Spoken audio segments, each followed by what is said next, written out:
Salut à toutes et à tous, ceux qui regardent la vidéo.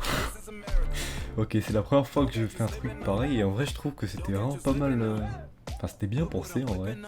En gros, j'ai décidé de faire une vidéo YouTube où je vous explique un petit peu, pour les retardataires en tout cas, et ceux qui veulent se remettre en ordre, ou juste voir si tout est bon. De comment en fait utiliser un petit peu Adobe Illustrator, mais genre vite fait. Surtout parce que pour l'interro qui va arriver pour le lundi. Alors c'est une vidéo privée, seulement si je vous passe le lien. Donc voilà, je la mettrai pas en ligne en public, mais voilà, j'espère quand même que ça va pouvoir vous aider. Si vous avez des questions, n'hésitez pas à m'envoyer des messages. Hein. Voilà. Et si on peut directement parler, généralement j'utilise Discord, parce que ça me permet de partager mon écran directement. Mais on peut aussi utiliser Skype ou un autre logiciel quelconque pour que je puisse partager mon écran. Alors voilà, je suis pas professionnel, mais je m'estime assez bon pour pouvoir vous montrer de quoi juste réussir l'interrogation. Voilà. Alors l'interrogation c'était la partie théorique. Elle était composée en deux parties, donc la partie théorique que je vous ai envoyée sur Instagram. Et la partie pratique où il fallait justement reproduire cette image de Kanixi.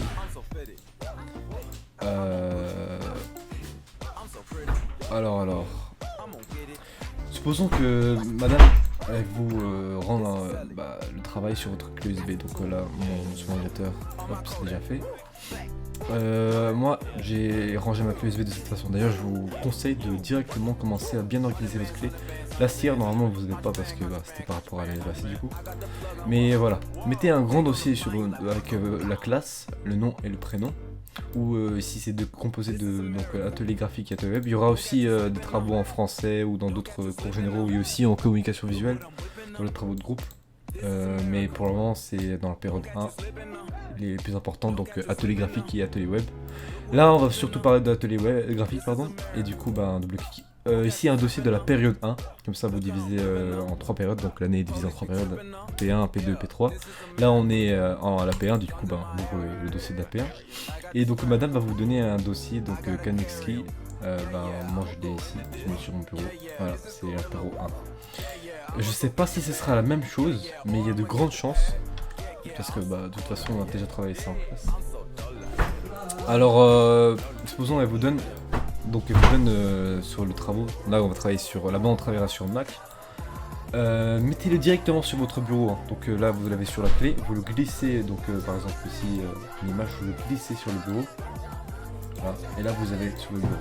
Alors comment faire pour... vous connaissez pas les dimensions, donc vous voyez quand on va faire un CTRL-N, donc CTRL-N ou CMD-N sur Mac, on connaît pas les dimensions en fait de l'image, donc vous risquez de faire trop grand ou trop petit.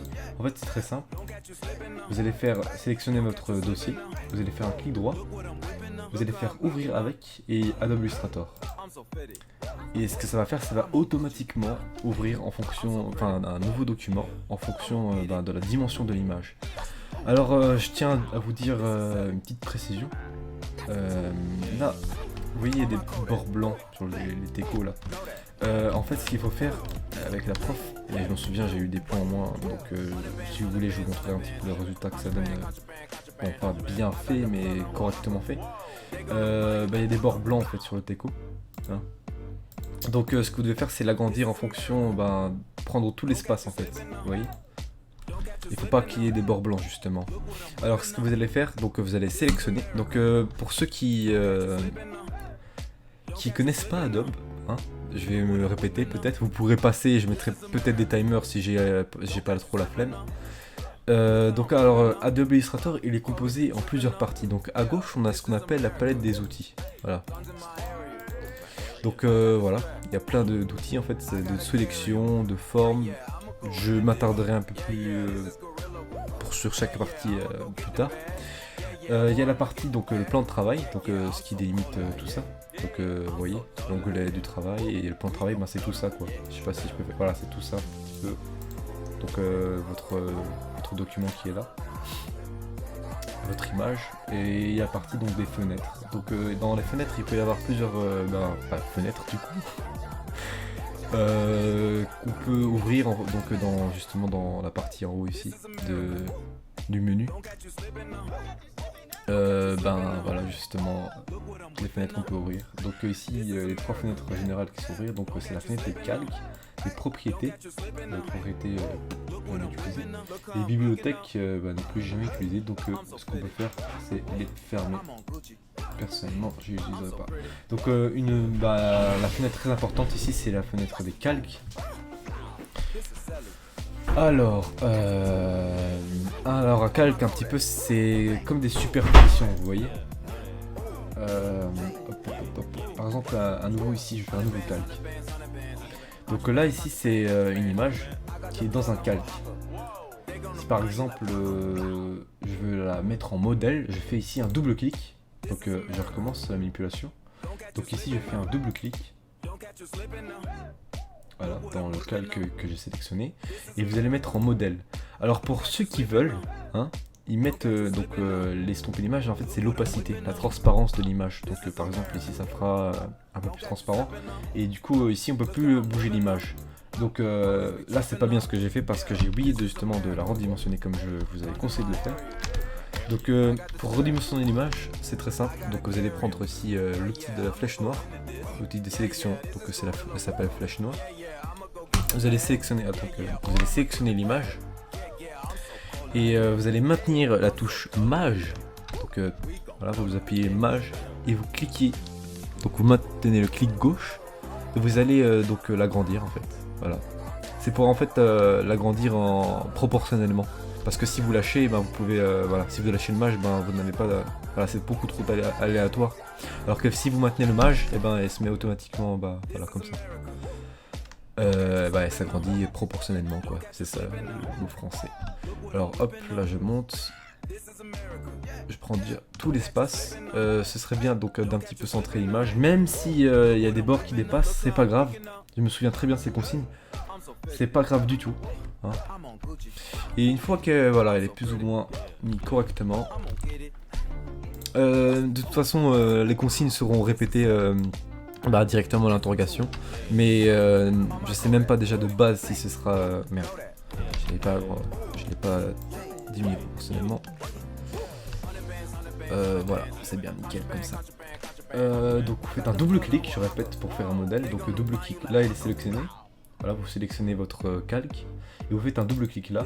Voilà. Vous mettez en modèle. Et moi personnellement, donc vous pouvez mettre en une opacité spéciale. Personnellement, je préfère quand même mettre à 100% pour garder les couleurs vives. Voilà. Là, il y a le cadenas, ça signifie que le calque, il est bloqué. Voilà, on peut plus le bouger, sauf si justement, voilà. Là, je fais CTRL Z pour revenir en arrière, ça c'est très connu de toute façon. Là, vous pouvez plus bouger, donc c'est très pratique en vrai d'utiliser ça. Il y a aussi le bouton, donc là normalement c'est un petit œil, mais là c'est un rectangle, j'ai jamais compris pourquoi. En fait, c'est tout simplement pour voir ce que ça donne. Par exemple, donc là on va s'attaquer au calque. Et vous pourrez dessiner au-dessus. Et par exemple, vous voulez voir où vous en êtes, vous cliquez ici et vous voyez un petit peu ce que ça donne. Alors, de toute façon, on a vu que la flèche noire, il me semble. La flèche blanche, on s'était pas trop attardé dessus. Alors, par exemple. Donc, je tiens à dire que si par exemple vous avez bloqué un petit peu, vous êtes sur ce calque, vous l'avez bloqué, ce que ça signifie en fait que vous ne pouvez pas dessiner dessus. Voilà. Donc si vous avez un logo où vous vous demandez pourquoi vous ne pouvez pas dessiner dessus, en fait c'est très simple parce que vous avez bloqué votre calque. Vous pouvez dessiner et faire des formes une fois que vous l'avez débloqué. Par exemple, je vais faire ici une ligne. Là, elle n'a pas de contour, donc je mets du noir. Voilà. Hop, donc la ligne elle est là parce que justement le calque n'est pas bloqué. Donc là, ce n'est pas intéressant. Mais je vous conseille, voilà, c'est un conseil pour vous. Donc de bloquer le calque, comme ça vous ne voulez pas l'image par inadvertance. Et une fois que vous l'avez bloqué, vous gardez juste le calque, donc un calque juste et uniquement pour l'image. Et vous créez justement un autre calque, là où vous allez faire toutes vos formes prédéfinies. Ou voilà, les cercles, les lignes. Normalement tout est bon. Alors, supposons que je veux faire donc le grand cercle là. Donc on va dans la palette des outils. On cherche donc ici l'outil rectangle. Enfin, c'est pas l'outil rectangle, c'est plutôt l'outil des formes prédéfinies. Vous faites un clic droit. Donc soit vous vous maintenez longtemps avec un clic gauche, soit plus rapide, vous faites un clic droit. Et là, je veux l'outil ellipse. Voilà. Normalement, c'était dans vos notes. Il me semble que, plus ou moins ici, vous faire un cercle. Alors, vous voyez, quand je fais juste un clic que je maintiens, je peux créer une ellipse. Bon, elle est aléatoire, elle n'est pas vraiment bien donnée. Bon, si je maintiens mage, donc comme avec l'image qu'on avait faite, je peux l'agrandir ou la rétrécir proportionnellement et faire un cercle parfait. Voilà. Si par exemple, donc là, ce qui est pratique à faire, hop, vous appuyez donc sur mage et alt en même temps. Vous voyez, et ça fait le cercle à partir du centre. Et vous pouvez plus ou moins un petit peu, vous voyez, mettre le cercle en fonction, en partant du centre, quoi. C'est simple. Et comme ça, vous pouvez un petit peu, vous voyez, tout simplement la modifier, faire en sorte que ça arrive bien. Donc voilà, ça on a plus ou moins un cercle. Le problème donc ici, c'est qu'il est clairement différent. Donc le cercle est clairement différent de l'image. Donc je parle bien du grand cercle que je suis en train de faire là. Hein. Le plus grand cercle est le plus visible. Là, il n'est pas super bien tracé. Donc, une touche, je pense que vous savez pas comment j'ai fait. Pour zoomer, voilà. Pour zoomer, en fait, il faut appuyer sur espace. Donc espace, c'est, vous voyez la main comme ça. Donc si vous maintenez espace et que vous faites un clic gauche, vous pouvez bouger un petit peu. Ça c'est aussi pratique. C'est des petits raccourcis, des petits tips pour vous. Donc pour vous zoomer, vous faites espace et vous faites contrôle. Et c'est CMD pour Mac. Donc espace, contrôle. Je vous conseille de prendre des petites notes quand même. Donc voilà, vous faites des plus. Vous faites des clics gauche, voilà. Et pour faire des zooms, vous rajoutez Alt en fait. Donc je me répète. Pour zoomer, vous faites espace, contrôle. Espace CMD pour Mac. Et vous faites des clics gauche, ou bien vous maintenez longtemps. Et pour dézoomer, vous faites espace, contrôle, et vous rajoutez Alt. Voilà. Il me semble que c'est au lieu de Alt sur Mac, c'était option, mais je suis pas sûr. Alors voilà, moi perso je préfère faire des clics et voilà, c'est plus personnel. Enfin, c'est à chacun en fonction en fait. Plus vous utilisez Adobe Illustrator, plus ce sera simple pour vous de l'utiliser quoi. C'est ce que je peux dire de mieux. Ouais. Là vite fait, du coup ce que je vais faire c'est hop.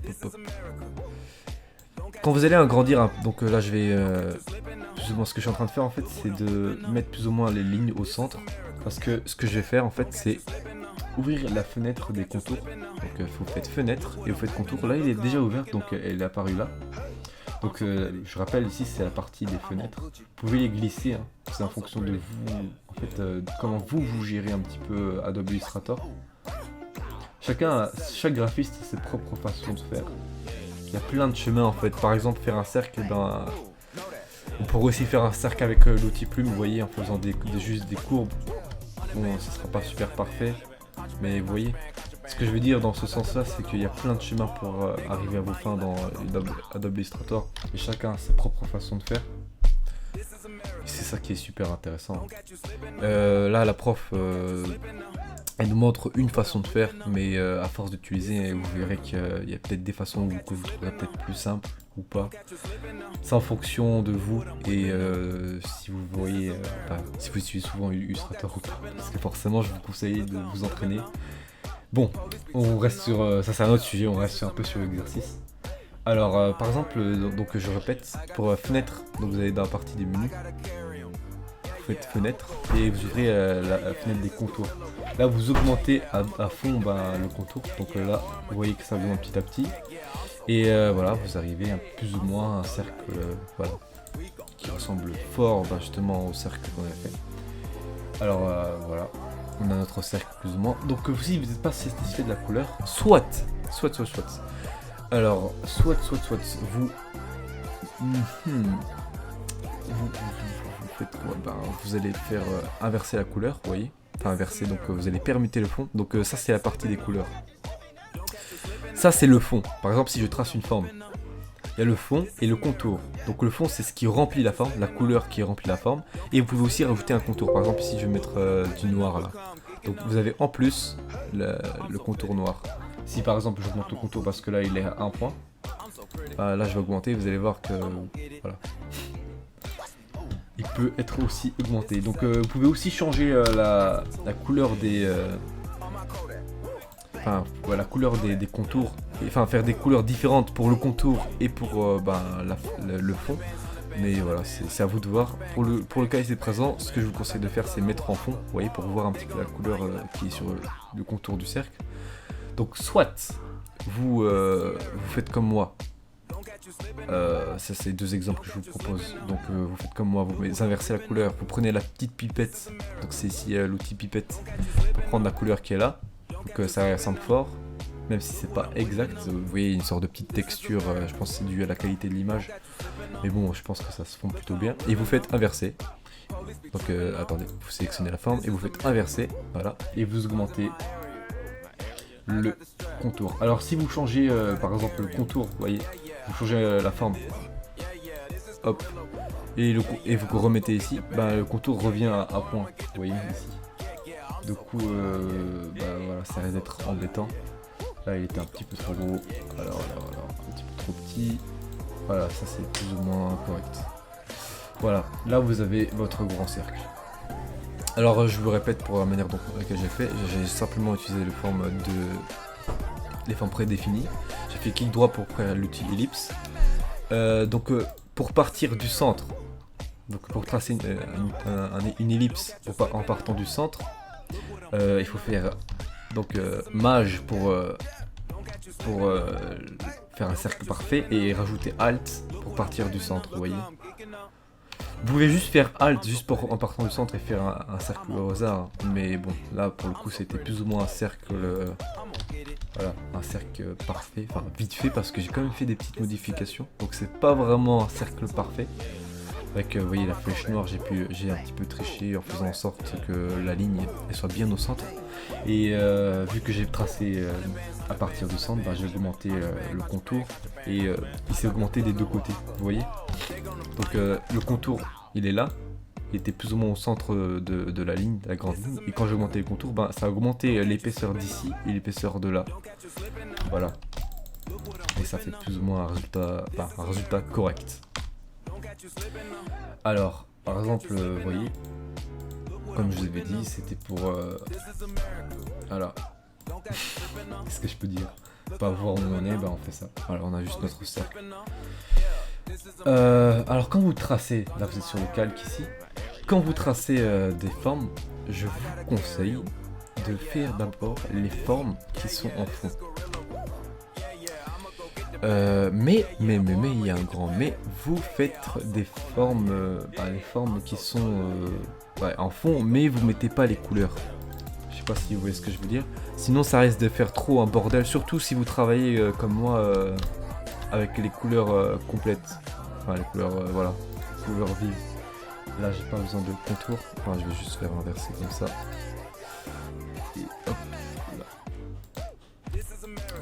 Hop. Là j'ai mis la couleur mais je vais la supprimer après. Hop. Alors là ce que j'ai fait, j'ai utilisé j'ai même pas expliqué ce que j'ai fait, je vais recommencer. En fait c'est très simple. J'ai utilisé ce qu'on appelle, donc dans la palette des outils, c'est ce qu'on appelle l'outil plume, qui permet de faire des lignes, des courbes, et des tracés quoi, et des formes un petit peu personnelles, un petit peu quelconques, irrégulières, voilà, formes irrégulières. Là je vais quand même mettre un contour pour bien voir qui est là, et pour dire qu'il est bien présent. Donc par exemple, vous sélectionnez l'outil plume, et je vais faire par exemple une ligne. Donc là je trouve un point ici au hasard, hop, et ici je trace, et je peux voir un petit peu donc où je veux, hop, voilà. Et là vous voyez, là il y a la petite plume comme ça, et qui me continue à me dire qu'il veut continuer, vous voyez. Si vous voulez arrêter là, par exemple moi je suis satisfait de mon segment, j'appuie tout simplement sur Escape, voilà. Et là vous avez, voilà, c'est terminé. Donc Adobe, vous voyez. Et par exemple, voilà. Donc je me répète parce que je sais que je suis pas super clair. Je supprime le segment, tout simplement en le sélectionnant. Donc là il n'est pas sélectionné, là il est sélectionné. Donc je vais aussi préciser dans la partie calque, donc ça je descends. Ça je descends. Donc dans cette partie là, dans la partie des fenêtres, dans la partie calque, dans la fenêtre de calque. Donc par exemple ici je l'ai sélectionné. Et vous voyez que donc dans le calque, il est là. C'est la partie ici rouge. Par exemple, si je sélectionne mon cercle, il est là. Si par exemple je veux supprimer ça Soit je fais ça, donc je fais un ensemble et je prends les deux, ça a pris que les deux. Mais si par exemple je suis là et que sans faire exprès je prends ça. Donc là ça a pris les trois mais je vais pas prendre celui-là. Tout simplement je vais appuyer sur Mage et je vais faire un clic. Et là ça n'est pas sélectionné. Vous voyez en fait tout ce qui est en rouge ici, donc ce qui est en bleu, ça dépend de la couleur du calque. Enfin c'est juste des codes couleurs. C'est-à-dire qu'il est sélectionné, voilà c'est aussi simple que ça. Là ce qui m'intéresse, j'ai pas besoin de ce segment. Par exemple je vais faire le segment qui est là. Un des segments ici. Je vais prendre l'outil plume. Je zoome bien, comme ça je suis assez précis. Je fais ici et ici. Là je veux plus continuer vu que je pense que mon segment est assez correct. Là j'appuie sur Escape. Si par exemple je veux continuer mon segment, donc je vais dans un point d'ancrage, donc un segment qui est composé donc de 2 points d'ancrage.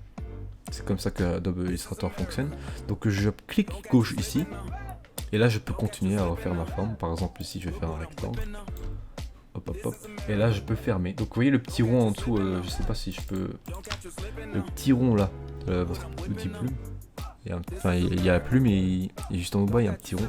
Ici ça veut dire que je vais fermer la forme. Hop, je clique. Là c'est bon. Vous appuyez sur espace ou bien ici pour dézoomer et vous avez une forme. Donc là c'est pas intéressant parce que c'est pas du tout ce que je cherche. Hop hop hop. Là je zoome, je refais la petite ligne.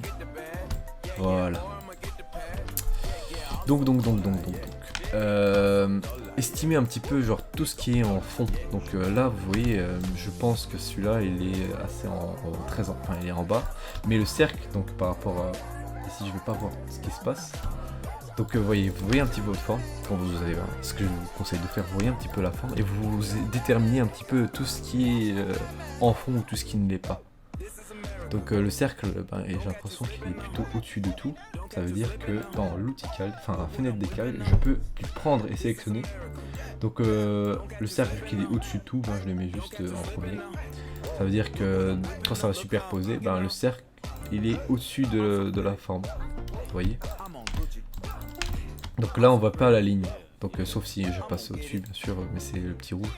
Enfin c'est plutôt les codes couleurs de Illustrator. Donc on voit bien que le cercle avec un grand contour passe au-dessus justement de la forme que j'avais formée grâce à l'outil plume. Ouais. Et du coup, par exemple, si vous n'êtes pas très sûr de ce que vous faites, vous pouvez juste, avec l'œil, en fait, vous pouvez juste voir un petit peu ce qui n'est ou pas. Donc là, je vois bien que c'est au-dessus. Et si par exemple vous n'êtes pas très sûr de ce que vous faites, par exemple j'estime que la forme que j'ai faite alors que c'est faux est au-dessus de mon cercle, et on verra bien la ligne noire. Donc quand on zoome bien, attends. What the fuck? Ah oui, ok, c'est parce que ça a la même couleur. Par exemple si je mets un truc clair, un truc rouge ici, alors on verra bien que ça voilà. La forme ici passe au-dessus de mon cercle, mais ici je sais pas ce que je cherche, hop, il passe en dessous. Voilà, c'est ça, en fait c'est juste les calques. En fait l'outil calque c'est surtout pour gérer les superpositions en fait entre les formes. Donc avec ça je pense que vous êtes capable de faire... Ah non, j'ai oublié. Par exemple quand vous voyez, donc c'est un truc assez simple aussi. On va essayer de faire... voyez, vous voyez le cercle jaune? Il est en fond, on est bien d'accord. Enfin j'espère. Sinon ça reste de pas aller. Donc là je vais partir du centre, je me répète. Donc je prends l'outil prédéfini, les formes prédéfinies. Je maintiens Alt, Mage. Et là c'est bon, nickel. Je pense que c'est très correct. Là c'est mon ordi qui passe... Non, je sais pas trop pourquoi ça fait ça. Alors je veux un contour noir, donc si je fais un double clic, je choisis ma couleur ici et mettre en noir. Là il est pas très bien dimensionné, donc je vais plus ou moins le faire correctement. Ouais, un truc qui ressemble quoi. C'est pas grave si c'est pas parfait. J'ai envie de vous dire que c'est un petit peu ce qui rend vos œuvres uniques. C'est beau ce que je viens de dire. Et ok. Là, le cercle il a un fond jaune. du coup, ce que je vais faire, c'est prendre ici le côté du fond. Donc ça c'est la partie contour. Je peux pas zoomer, j'ai pas comme le professeur. Donc ici vous avez la partie contour, ici vous avez la partie fond. Vous allez sélectionner bien la partie fond, vous allez prendre la pipette et vous allez ici mettre là. Là le contour c'est supprimé, donc tout ce que vous allez faire c'est faire un double clic sur le contour, mettre bien la couleur noire. Je dis la couleur noire s'il te plaît. Merci. Et là, vous voyez que vu qu'il est en fond, donc c'est un truc qui est bien loin en arrière, vous allez juste le mettre comme ça, bien en arrière. Alors, ça me dérange un petit peu, je vais supprimer le fond, mais je sais que cette forme existe. Hein. J'ai tracé la forme, mais voilà. Je sais qu'elle existe, mais elle n'a pas de couleur, donc voilà, elle apparaît pas directement, contrairement à mon cercle. Donc je mets bien le cercle en fond vu qu'il est très au fond, mais là vous voyez c'est pas clair. Voilà. Ce que vous allez faire en fait, c'est que vous allez dans la donc sélectionnez bien votre forme dans la partie du menu ici, et vous allez changer l'opacité. Donc il me semble que tu peux aussi alors non, je me suis trompé.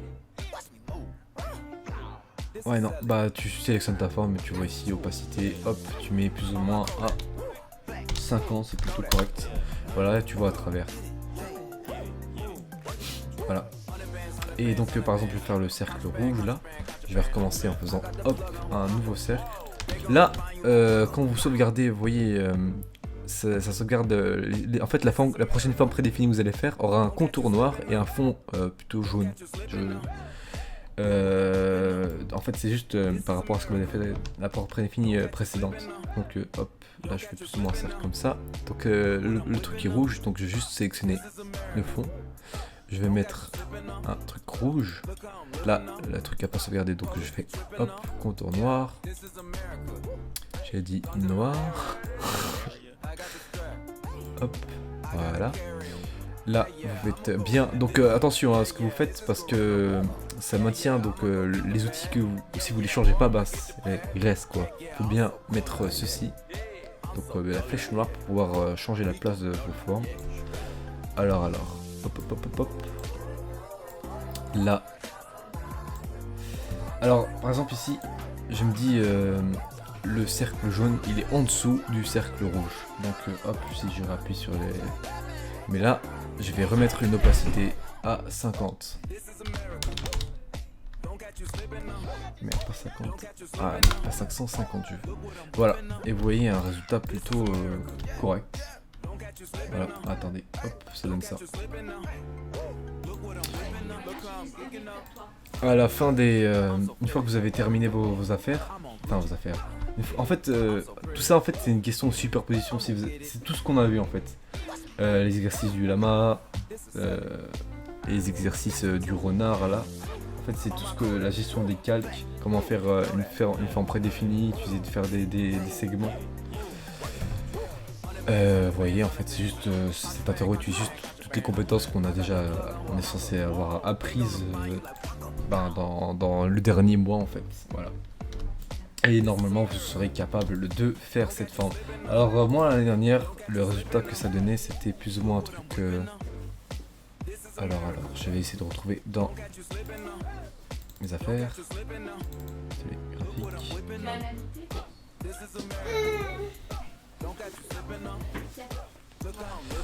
Alors, c'était, non, c'est dans l'Astier.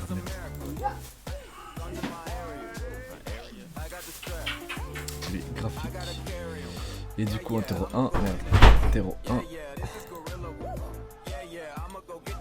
Et voilà, ça ressemble à un truc dans le genre. Ouais, voilà, ça ressemble à un truc dans le genre.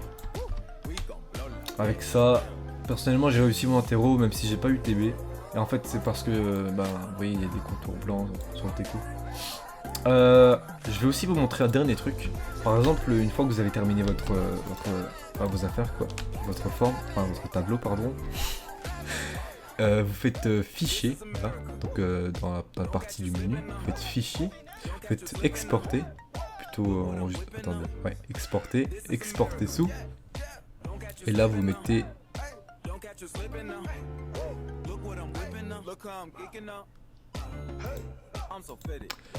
Je me répète. Alors vous faites enregistrer sous. Là vous mettez en PDF. Voilà, nickel. Et là vous pouvez donc n'oubliez pas de mettre votre nom. Donc classe, nom, prénom et interro 1, ce sera sûrement le nom de l'exercice. Enfin l'exercice de la partie pratique. Voilà, je pense que c'est tout normalement. Si vous avez des questions, je vous conseille donc aussi donc avec l'interro que vous envoyez, de répondre tout seul par vos moyens, de répondre à ces questions en fait. Parce que voilà. Par exemple, tracer une droite, bah c'est simple. Vous faites donc il faut bien être précis dans ce qu'on dit. Hein. Donc par exemple en français, vous mettez des phrases complètes, comme en atelier web. Donc vous dites, je vais dans la partie outils de Adobe Illustrator, qui se trouve du côté gauche généralement, la palette des outils. Je cherche justement l'outil plume. Une fois que mon outil plume est sélectionné, je peux créer un nouveau point d'ancrage. Voilà. Et Adobe Illustrator va me proposer de en remettre un dans un endroit au hasard. Je peux recliquer. Une fois que j'ai terminé de tracer mon segment ou ma droite, j'appuie sur Escape pour annuler, enfin arrêter le traçage. Et voilà, une fois que j'ai ma petite droite là, petit segment. Voilà. Ça c'est un exemple de phrase que vous devez faire. Vraiment bien complète, c'est super important si vous voulez. Parce que voilà, le nombre de gens qui se sont fait avoir alors qu'ils connaissaient très bien la réponse. Par exemple, un truc que j'ai pas expliqué. Pour transformer un calque en modèle, je l'ai expliqué. Vous faites ici, donc double clic, par exemple, je vais faire là, double clic là, sur votre calque. Donc je me répète, dans la partie fenêtre, donc partie fenêtre qui se trouve généralement dans le côté droit de l'Illustrator. Je vais dans la fenêtre des calques, je fais un double clic sur mon calque que je vais mettre en modèle. Là, on me propose de le mettre, on coche la case modèle et on peut à ce moment-là modifier l'opacité du calque. Voilà. Et là, ça m'intéresse pas de le faire parce que j'ai déjà un ici. On peut avoir plusieurs modèles, hein, mais là, c'est pas intéressant. Alors tracer un cercle, ça je vous ai montré. Tracer un carré, donc j'ai fait juste le cercle, l'ellipse. Mais pour le carré en fait c'est simple. On fait dans l'outil des formes prédéfinies. On va dans l'outil rectangle. Et comme avec le cercle, pour faire un cercle parfait on maintient maj. Donc là je clique ici, je maintiens maj. Et là je veux, ça peut me faire un cercle parfait. Donc si je maintiens pas maj, ça fait juste un truc au hasard. Donc si j'arrive à m'appliquer, vous voyez que Adobe Illustrator me dit que si c'est plus ou moins un cercle correct, enfin ça fait un carré, mais c'est plus intéressant de appuyer sur maj. Voilà. Et une fois qu'on a terminé, je lâche d'abord la souris, voilà, avant le maj. C'est super important. Là je supprime le fond parce que ça ne m'intéresse pas. Et je mets, donc là on a notre petit carré. C'est un carré et pas, un carré est un rectangle, mais un rectangle n'est pas un carré. Oui. Alors, pour tracer un triangle, ça je vous l'ai pas dit. Alors il y a deux façons de faire. Soit, on va donc dans l'outil des formes prédéfinies, on va faire dans polygone. Là on fait juste ici un clic tout simple. Et ici on met donc tout simplement 3 côtés. Voilà. Hop. Donc par exemple, si vous voulez modifier, voilà, vous avez votre triangle. Là, si vous voulez rajouter des précisions, on peut dire que, mais on n'a pas encore vu, il me semble, avec la flèche blanche, on peut modifier en fait tout simplement en faisant juste un double clic. Donc je zoome bien. Ça c'est un point d'ancrage. En faisant un double clic sur le point d'ancrage, en maintenant, on peut modifier un petit peu votre triangle. Par exemple, si je veux faire un triangle, un triangle avec un angle droit, un triangle rectangle, c'est comme ça que je me débrouille, quoi. Voilà, vous pouvez aussi, même chose, modifier un petit peu votre triangle de cette façon aussi avec la flèche noire, aplatir, en fonction de ce que vous avez. Voilà, et c'est à peu près tout, il me semble. Donc voilà, pour ceux qui ont encore du mal pour certaines parties, je sais que c'est pas super clair, c'est la première fois que je fais ça, mais je pense que vous devrez être capable de vous débrouiller. Mais je suis encore disponible si vous avez des questions. Voilà. Et n'hésitez pas à venir, je viendrai sur Discord ou un truc qui me permet de montrer mon écran. Voilà, si vous avez des problèmes, n'hésitez pas à venir, je suis là pour ça. Autant me servir de l'expérience que j'ai eue de l'année dernière et m'en servir. Voilà, c'était tout et merci pour avoir regardé la vidéo jusqu'au bout.